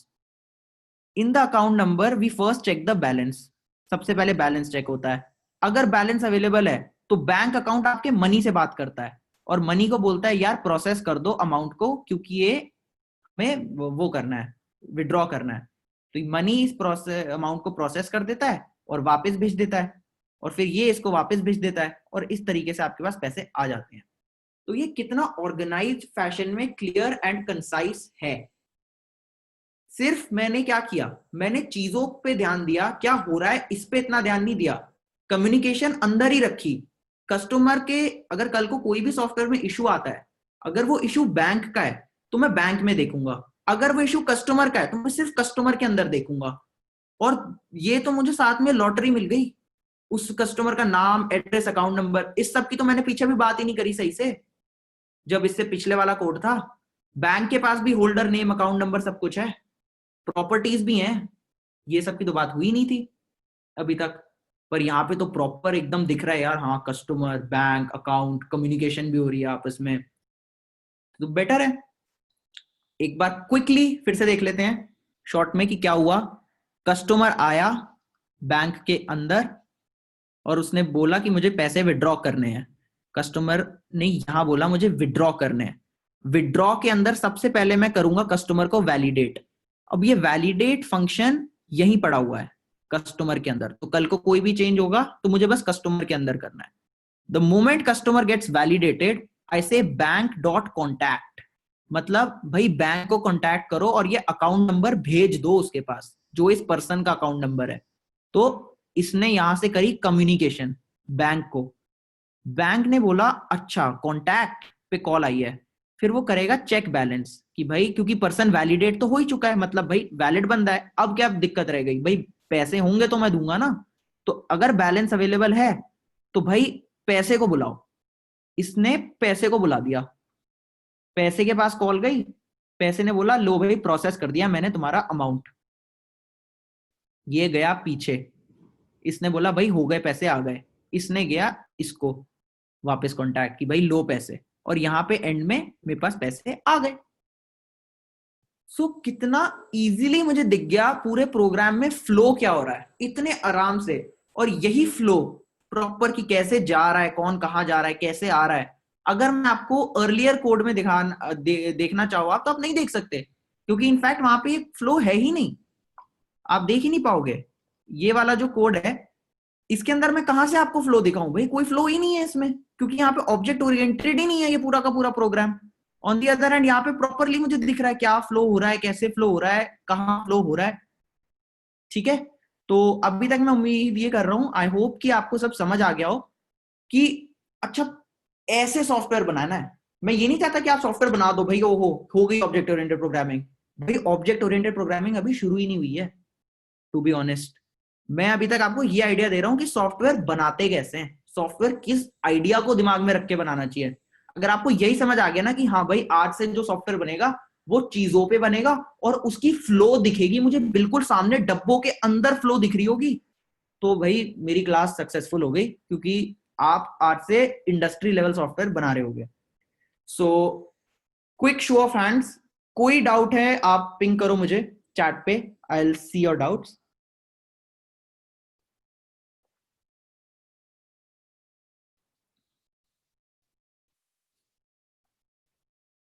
Any doubt anyone? No doubts? Okay sir, class और objects के बीच में क्या difference है बता दीजिए। Classes and objects अभी आगे आएगा, मैंने बोला ऑब्जेक्ट ओरिएंटेड प्रोग्रामिंग के। आई होप आपको अभी तक ये समझ आ गया हो कि ऑब्जेक्ट ओरिएंटेड प्रोग्रामिंग है क्या। मेरा पूरा मोटिव आज की फर्स्ट क्लास का ये है कि आपको मैं ये दिखा दूं कि अभी तक आप जो प्रोग्राम कर रहे थे और इस कोर्स के बाद आप जो प्रोग्राम करोगे आपको खुद अभी तक आइडिया लग गया होगा भाई बहुत ही डिफरेंट है।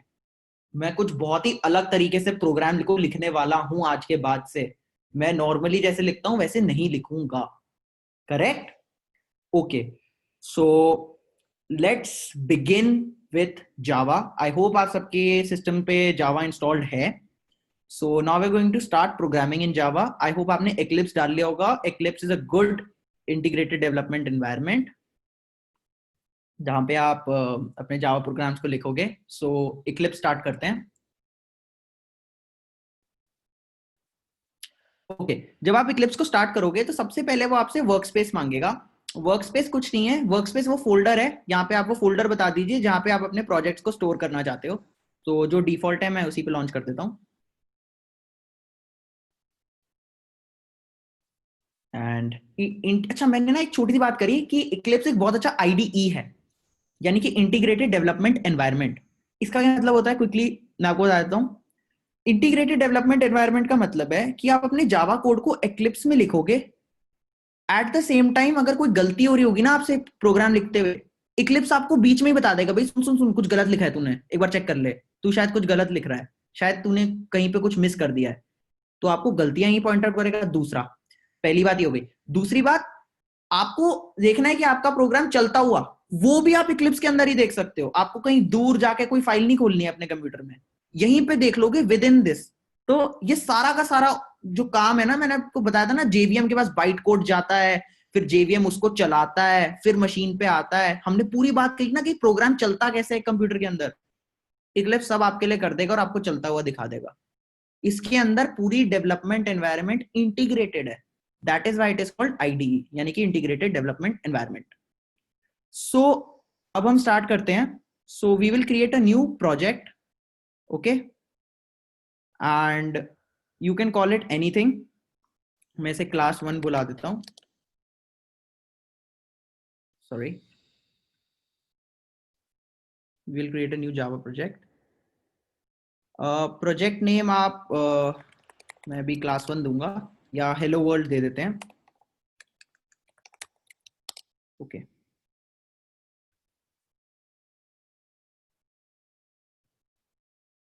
इस तरीके से आप क्रिएट कर सकते हो अपने प्रोजेक्ट्स को. आप एक न्यू प्रोजेक्ट शुरू करोगे एंड इसके अंदर आपकी सारी फाइल्स रहा करेंगी. सो प्रोजेक्ट नेम मैंने भी क्लास 1 ही दे दिया, ठीक है, क्योंकि ये फर्स्ट क्लास है. इसके अंदर JRE सिस्टम लाइब्रेरी दिख गई. ये दिख रहा है आपको? ये क्यों है? मिनिमम रिक्वायरमेंट्स जिसपे मेरा प्रोग्राम चल जाएगा, JRE वो यहां पड़ा हुआ है, मतलब प्रोग्राम चलने का सामान है मेरे पास.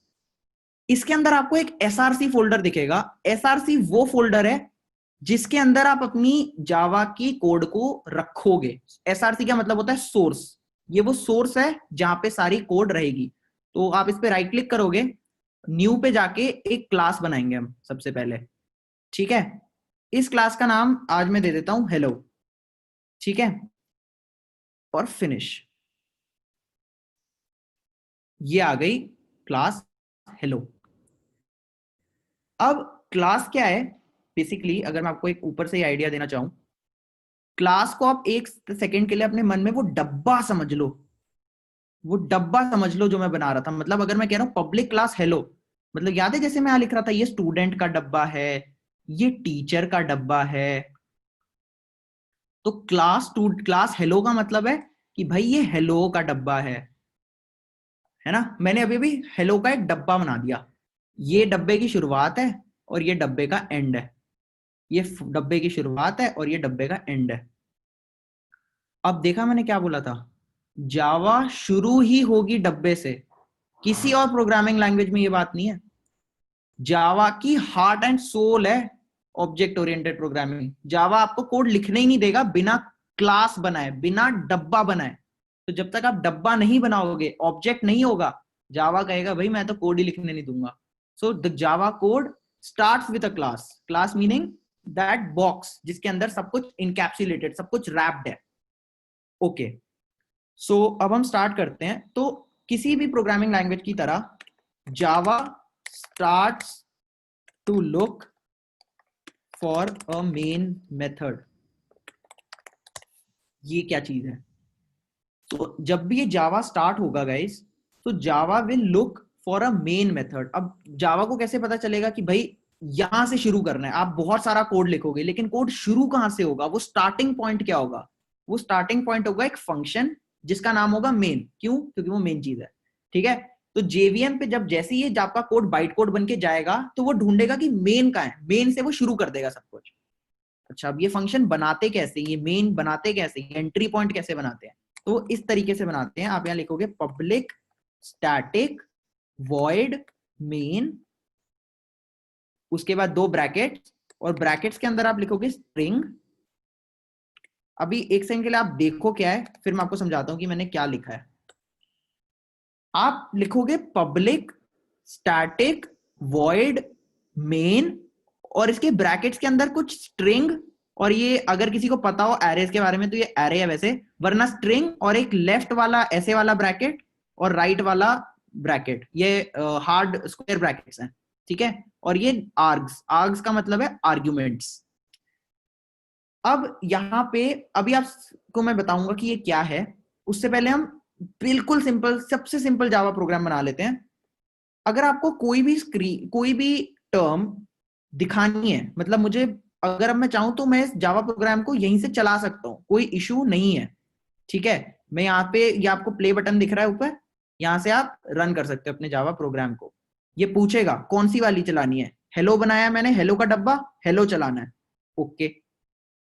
अब आप कहोगे सर क्या हुआ, कुछ दिख नहीं रहा चलता हुआ. ये आपके नीचे जो कंसोल है ना, यहां पे आपको दिखेगा चलता हुआ. अभी क्यों कुछ नहीं दिख रहा? तो इसने कुछ किया ही नहीं है, खाली पड़ा हुआ है, मेन खाली है, तो क्या दिखाऊं? कुछ भी नहीं है. ओके. तो अगर यहां कुछ भी आपको लिखा हुआ दिखाना है तो उसके लिए हम करते हैं सिस्टम डॉट OUT यानी कि आउटपुट, मतलब आउटपुट देना है, कुछ आउट करना है, सिस्टम को कुछ आउट करना है, तो सिस्टम डॉट आउट। अब ये डॉट क्या है, इसकी बात आपको बिल्कुल क्लियर हो जाएगी the moment we discuss class. तो बेसिकली डॉट से हम लोग एक्सेस करते हैं फीचर्स को, ठीक है। ऐसे समझ लो कि सिस्टम का कोई फीचर होगा, आउटपुट होता ही है भाई, सिस्टम आउटपुट देता ही है, आउटपुट एक फीचर है सिस्टम का। तो अगर उस फीचर को एक्सेस करना है तो डॉट लगाना पड़ेगा। तो मैंने किया सिस्टम डॉट आउट। अब जो आउट हो रहा है उसके अंदर एक फीचर है प्रिंट, मतलब कुछ प्रिंट कर दो स्क्रीन के ऊपर। अब क्या प्रिंट करूं भाई, हम प्रिंट कर देते हैं हेलो वर्ल्ड, ठीक है। अब मैं इसको फिर से चला देता हूं, क्या चलाना है, हेलो। अब ये देखो ये आ गया हेलो वर्ल्ड। ये है सबसे सिंपल जावा का प्रोग्राम। अब थोड़ी सी बेसिक बात कर लेते हैं। अभी मैं ये एक्सपेक्ट नहीं कर रहा कि भाई वो समझ आ गया भाई जावा क्या चल रही है, कैसे चल रही है, कुछ भी नहीं। बट मैं ये दिखा रहा हूं कि ये सबसे सिंपलेस्ट जावा प्रोग्राम है। और ये जो हम जिस तरीके से लिख रहे हैं ना, ये जो लैंग्वेज है, कैसे मैं ये लिख रहा हूं, इसको कहते हैं सिंटैक्स, ठीक है। So first let us try to understand कि ये लाइन क्या है। इसको ब्रेक डाउन करते हैं प्रोग्राम को। सबसे पहले ये पब्लिक क्लास हेलो, ये तो मैंने आपको बता दिया, इसका मतलब है हेलो का डब्बा। ओके, इस हेलो के डब्बे के अंदर कोई मेन नाम का फंक्शन है ना, जिसके अंदर कुछ आर्ग्स नाम का जा रहा है। यहां पे लिखा है आर्ग्स, कुछ आर्ग्स नाम का जा रहा है। ये आर्ग्स क्या है, पहले आर्ग्स की बात करता हूं भाई। आर्ग्स ना कुछ आर्ग्यूमेंट्स होते हैं। क्या होते हैं, कुछ आर्ग्यूमेंट्स। इसका क्या मतलब है सर, आर्ग्यूमेंट्स का मतलब है कि सपोज आपका जो प्रोग्राम है ना, उसको 2 नंबर ऐड करने थे। तो आप अपने प्रोग्राम को 2 नंबर भेजना चाहते हो ना कि भाई ये 2 नंबर इसको ऐड कर दे, ये 2 नंबर है, कौन से 2 नंबर, तो उसको आप इन आर्ग्यूमेंट्स बना के भेज सकते हो फ्रॉम आउटसाइड द प्रोग्राम। उसकी हम बात करेंगे कि वो कैसे होता है। But arguments is values supplied to the program at the beginning, ठीक है। तो ये कुछ वैल्यूज हैं जो मैं सप्लाई कर रहा हूं बिगिनिंग में। ओके सर, ये तो समझ आ गया। अच्छा, मेन के ब्रैकेट्स के अंदर लिखा हुआ है, मतलब अच्छा ओ, जैसे हमने पीछे अकाउंट नंबर पास किया था ना बैंक वाले में, यहाँ पे मैं आर्ग्यूमेंट्स कुछ वैल्यूज पास कर रहा हूँ मेन को। अच्छा अच्छा, तो ये कोई वैल्यूज जा रही हैं इसके पास। ओके, यहाँ पे तो हमने कुछ भेजा ही नहीं, तो कुछ मतलब ही नहीं था यूज करने का। अब मेन का मतलब ये है कि ये वो मेन का मतलब है कि भाई मेन, जैसे ही मैं इस डब्बे को चलाऊंगा तो वो सीधा जाके बोलेगा अरे मेन का है, मैं सीधा मेन से शुरू करूंगा। क्योंकि जावा को कैसे पता चलेगा, इसके अंदर मैं 10 फंक्शन बना सकता हूं, है ना, लेकिन उसको कैसे पता चलेगा कि भाई शुरू कहां से करना है, शुरू स्टार्टिंग पॉइंट क्या है, तो वो मेन को ढूंढेगा। तो इसका नाम मेन होना बहुत इंपॉर्टेंट है। ओके, अब ये पर्पल में जो लिखा हुआ है ये क्या है, इसकी बात कर लेते हैं। Public static void. देखो, अभी मैं ये एक्सपेक्ट नहीं करता कि आपको समझ आ जाए, बट मैं ऐसे ही इन्फॉर्म कर देता हूं आपको कि ये है क्या। याद रखना कि ये क्या है, अभी के लिए ऐसे याद रख लो कि ये क्या है। जैसे ही आप आगे जाके कॉन्सेप्ट पढ़ोगे ना, उसके आप कहोगे, आपसे मैं पूछूंगा तब मैं कि मैंने बताया था, पता चला कि मैंने ये क्यों बताया था, अभी बस सुन लो कि ये क्या है। पब्लिक का मतलब है कि मेरा कंप्यूटर जब जावा मेन को ढूंढेगा ना, तो उसे मेन मिल जाए, वो मेन को देख सके। इसीलिए मैंने इसका नाम रखा है पब्लिक। मतलब पब्लिक यानी कोई भी जनता देख ले, पूरी जनता को मैं दिखा रहा हूं कि मेन मेरे पास है। तो पूरी जनता को ही अगर मैं दिखा रहा हूं, सबको, पब्लिक को दिखा रहा हूं कि भाई मेरे पास मेन है, तो जावा भी देख ही लेगा कि भाई तेरे पास मेन है, तो वो मेन को चला पाएगा। तो this is just so that Java can see it, can see the main function. आगे जाके हम देखेंगे कि हम मैं कुछ कुछ फीचर्स को छुपा भी सकता हूं लोगों से कि भाई है लेकिन कोई देख नहीं सकता, वो हम बात करेंगे। सो this is so that Java can see it. Static का मतलब ये है कि मैं इसको बिना ऑब्जेक्ट बनाए चलाऊं। बिना ऑब्जेक्ट बनाए चलाऊं मतलब, अभी के लिए आप बस समझ लो, so that I don't create an object and I run this. Void का मतलब ये है कि भाई इस फंक्शन को कुछ रिटर्न थोड़ी करना है आपको, कि भाई ये कोई एड वैड थोड़ी कर रहा है दो प्रोग्राम को जिसका इसको सम रिटर्न करना हो। भाई जो करना है इसके अंदर ही करना है ना। अगर कुछ कैलकुलेशन हो रही होगी तो इसी के अंदर होके, मेन के अंदर होके ही खत्म हो जाएगी। इसको सिस्टम को तो वापस कुछ नहीं देना ना, तो सिस्टम को कुछ भी नहीं देना, जो होगा अंदर ही अंदर में हम काम करके निकल लेंगे यहां से। We start with arguments, we end with, we do all the calculations and everything, and then we say okay हमारा काम हो गया, हम जा रहे हैं, bye. We don't give anything back to the system. That is why it is void. तो public, static, void. Public ताकि वो देख ले, स्टैटिक ताकि कोई मुझे रियल ऑब्जेक्ट ना बनाना पड़े, void क्योंकि मैं सिस्टम को एंड में कुछ देता नहीं हूं, काम करके निकल लेता हूं चुपचाप। That is void. Main because Java will look for this, यही नाम होना चाहिए। आर्ग्यूमेंट्स, कोई वैल्यूज अगर मुझे बाहर से सप्लाई करनी हो, ठीक है। सो आई होप आपको बिल्कुल बेसिक जावा प्रोग्राम क्या है वो समझ आ गया होगा। Okay, so let's get back to the slides. So this is how you write a hello world program in Java. Okay, यही मैंने आपको अभी बताया था, पब्लिक, स्टैटिक, वॉइड और मेन और स्ट्रिंग आर्ग्यूमेंट्स कि public is so that the JVM can execute it from anywhere, वो इसे ढूंढ सके। Static so that it can be called without an object. देखो हर जगह ये लिखा है, we will study this later. सो मैं जब ये पढ़ाऊंगा आपको, when we will study this later, I will ask you and that is when I want you to respond to me. अच्छा हाँ सर, इसीलिए, ओके, अब हमें समझ आ गया कि इसका मतलब क्या था। ठीक है, main because it is configured in the JVM, the JVM will look for main, वो मेन को ढूंढेगा। String it's the arguments. ठीक है, सो आज का आपका ये असाइनमेंट है कि फर्स्ट क्वेश्चन तो मैंने आपको करके बता दिया है कि हेलो वर्ल्ड को कैसे प्रिंट किया जाता है। आपका क्वेश्चन, आपको घर जाके ये ट्राई, मतलब घर पे ही आपको ये ट्राई करना है, करना ही है। एट द सेम टाइम आपको एक जावा प्रोग्राम लिखना है जो आपका नाम प्रिंट करेगा। ठीक है, आपका ये टास्क है आज का कि आप नेक्स्ट क्लास में आओ, इससे पहले आपको ये दोनों क्वेश्चंस करके ही आने हैं, बिना करे आपको नहीं आना। Okay, so any doubts you can ask me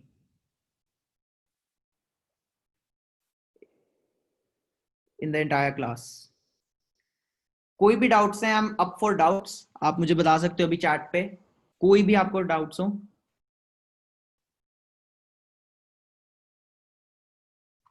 okay, address the issue of type.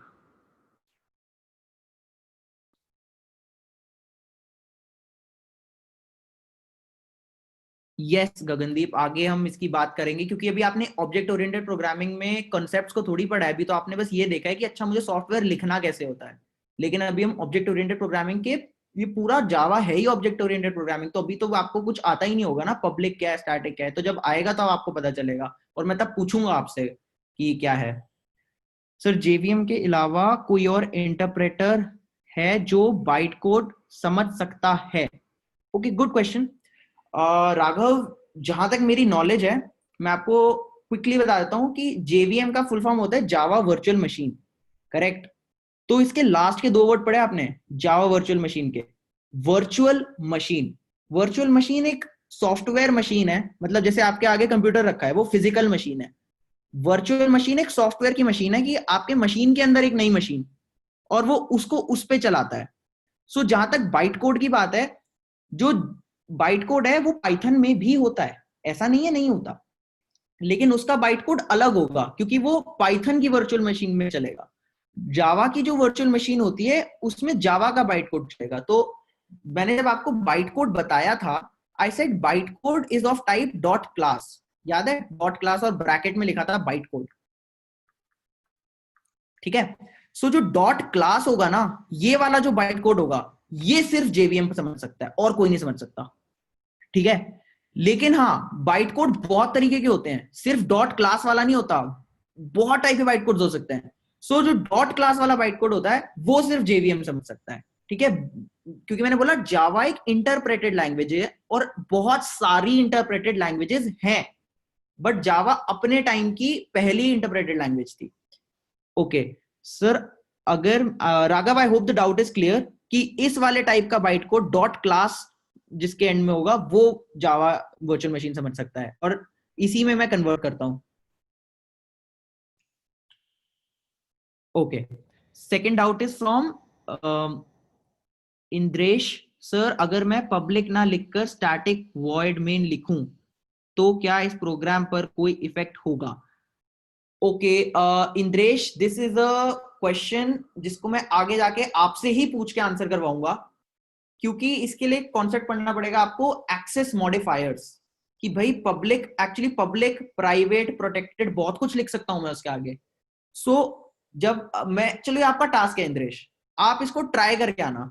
ठीक है, पब्लिक हटाना मैं भी नहीं करूंगा क्लास के आगे.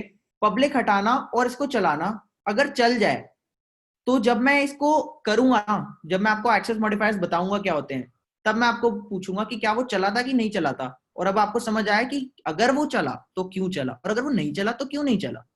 सो this is a task for you Indresh. We will get back to this question when we study it. Any other questions?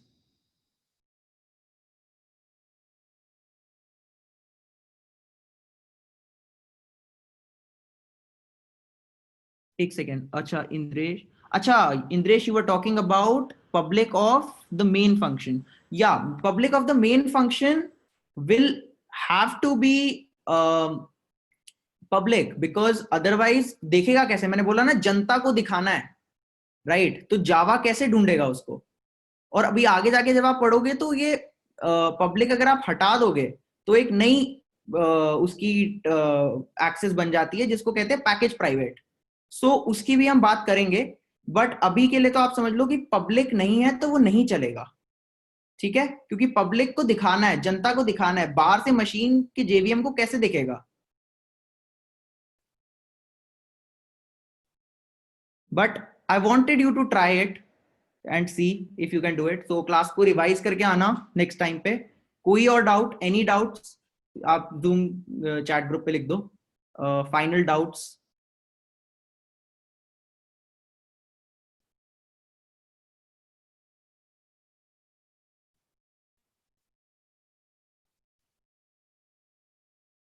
Package बनाना इंपॉर्टेंट है सर. पैकेज बनाना, ओके, पैकेजेस की अगर जहां तक बात है, so if we see Eclipse, right? So package यहाँ पे मैंने बनाया है क्लास 1. सो अगर मैं यूनिवर्सिटी का सॉफ्टवेयर बना रहा हूं तो मैं चाहूंगा कि यूनिवर्सिटी से रिलेटेड सारा कोड यूनिवर्सिटी के पैकेज में हो. पैकेज क्या होता है? आपके घर पे कोई पैकेज आता है किसी सामान का, तो सामान का सार, उस, आपने कोई ऑर्डर भेजा, अमेजोन ने आपको पैकेज भेजा, है ना? उस पैकेज के अंदर सब कुछ होगा ना जो आपके ऑर्डर से रिलेटेड है, आपके ऑर्डर से रिलेटेड सब कुछ. तो जो आप जिस सॉफ्टवेयर पे आप काम कर रहे हो, उस सॉफ्टवेयर से रिलेटेड सब कुछ तो एक ही पैकेज के अंदर होना चाहिए ना, अलग अलग पैकेजेस में नहीं होना चाहिए. अभी के लिए तो आप एक ही पैकेज पे काम कर रहे होगे, है ना? यहाँ सिर्फ आपको एक ही दिखेगा और इसके अंदर आप बहुत सारे कोड लिख रहे होगे. लेकिन जब आप इंडस्ट्री में जाओगे और आप कॉम्प्लेक्स सॉफ्टवेयर बनाओगे ना, तो उसमें 2-3 पैकेजेस एक साथ होंगे, ऑर्डर्स बहुत सारे होंगे आपके पास, उन सब पे अलग अलग काम चल रहा होगा, तो तब आपको मल्टीपल पैकेजेस बनाने होंगे. मतलब इट डिपेंड्स कि कितना कॉम्प्लेक्स आप सॉफ्टवेयर पे काम कर रहे हो. अभी के लिए it is not important for you. जैसे आपको बताया इक्लिप्स कैसे चलाना है, कैसे चलेगा, आप उसी पे ध्यान दो. Okay, any other doubts?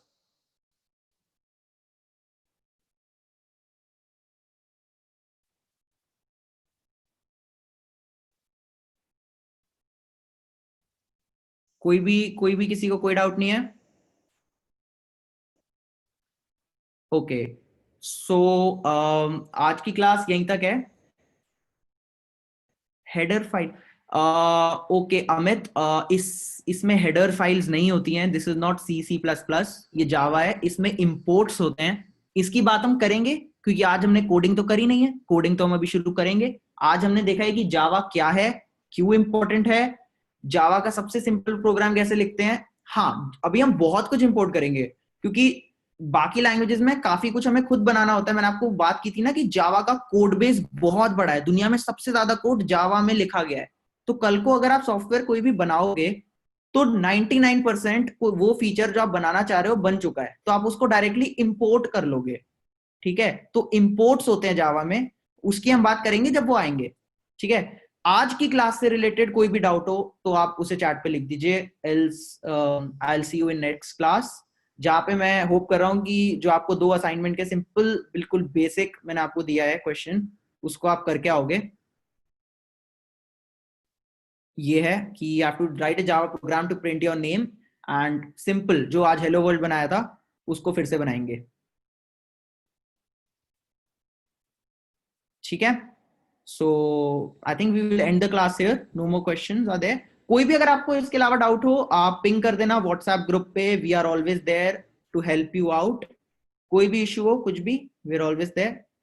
Thank you for joining me today and looking forward to see you in the next class. Bye everybody.